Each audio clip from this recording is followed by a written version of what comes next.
Good morning. My name is Dr. Florian Tsinuga from Ministry of Health Tanzania in EPI program. I'll be presenting about a vaccine delivery strategy in the country, and I'll mention about the sustainability issues and the platform for it. Before that, I'd like to speak a bit about the history of vaccine program in our country. The program of vaccination in Tanzania started way back in 1975. And at that time, we started by 3 antigens. But by the year 1928, we already had 9 vaccines, which was against 13 antigens, which included HPV. The national immunization strategy in our country focuses on protecting everyone through integral primary healthcare system. And this is the current one is by 2021 and 2025. This slide speaks about the milestone of HPV in Tanzania. Before the introduction of HPV, we demonstrated the HPV as in other countries, and this was into 2014 in one region. And this was kind of school-based.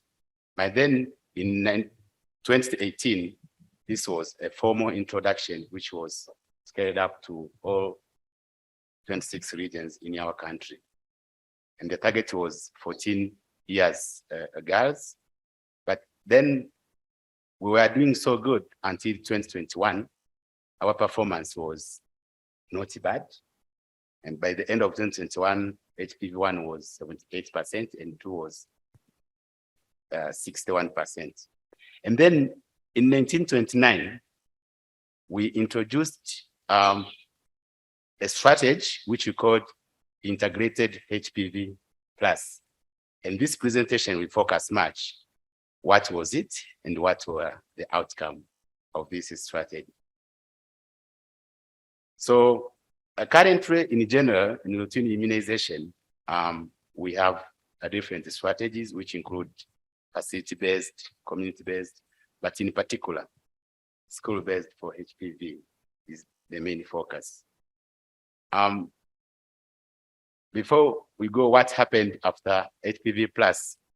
This is the way we are performing since we introduced the HPV in 2018 up to 2021. As you can see, in both first dose and second dose, we are relatively doing good, except in 2021, we will see the way was affected by the pandemic. Now, this is HPV plus, and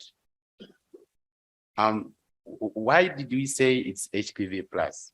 We selected 3 regions, wanted to demonstrate that if ever we can do something different in terms of delivery, what will be the outcome?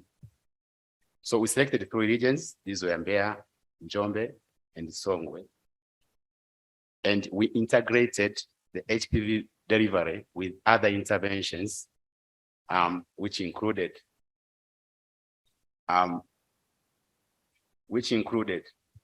apart from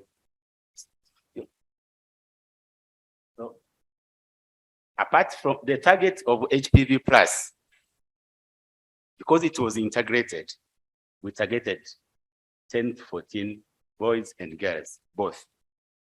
So during delivery, we had a different intervention, which included 1 visual eye care assessment, but the other one we integrated was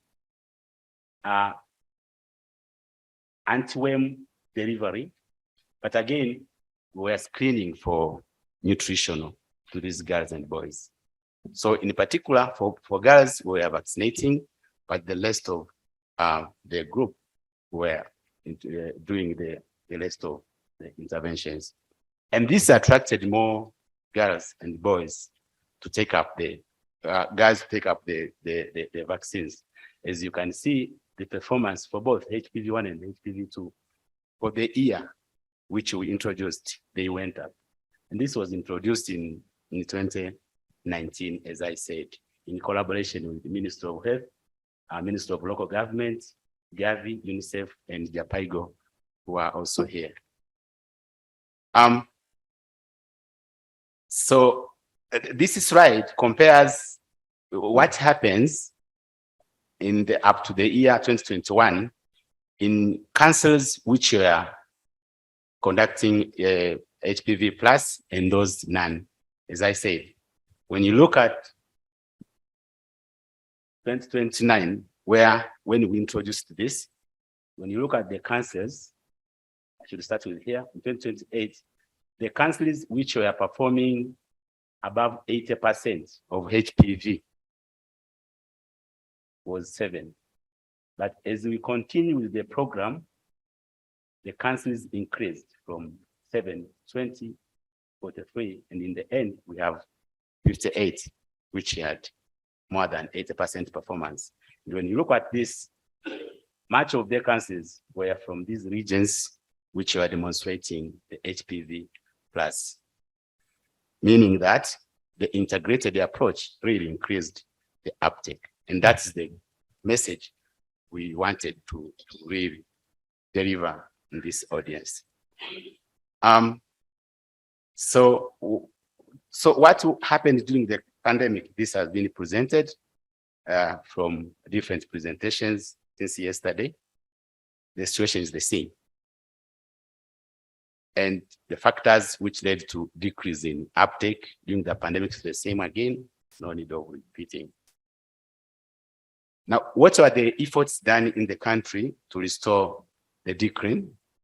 We had different strategies, which included developing different guidelines to use during the pandemic for subnationals. But again, we had a repeated continuous training through virtual approach to the subnation, and this really helped to stop the further decline. But again, we are using media sensitization, and messages were disseminated in the news everywhere. These were the efforts to decrease the dropout. So among the strategies we used to restore, it was also development of HPV recovery plan. And the plan included communication. How do PRAD and the Ministry of Health, PRAD is the local government ministry in collaboration with the Ministry of Health, because these are the front line in managing the health facilities. So, but again, the focus was on 14 girls and dissemination of information, education, communication materials, by then engaging the community and the schools.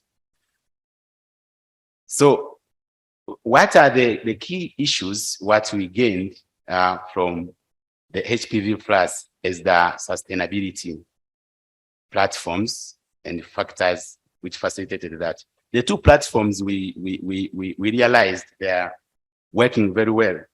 There are two. Integrating the HPV with adolescent sexual reproductive health services is the first platform we saw as a big opportunity. But the second one, integrating with the school health program, the second one. So what are the factors now in order to use this platform? We need the following factors. One, in our country, we have the mechanism we call health facility financial direct delivery. It means the health facility makes its own plan and budget and implement.